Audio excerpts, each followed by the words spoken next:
When a clip is put on the back of a cat's neck, it becomes so calm as if the soul has left its body. Why do cats behave so strangely after being clipped? Like, what is the reason behind it? Well, this technique is called cat clipnosis, in which by lifting the skin behind the neck of the cat and clipping it, they become absolutely calm, because they feel that their mother is holding them by the neck. Then as soon as the clip is removed, they become normal again.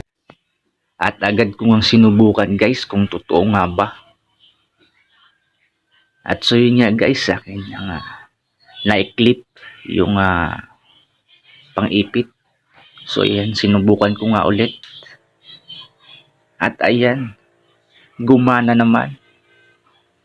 So totoo nga guys yung nasa video.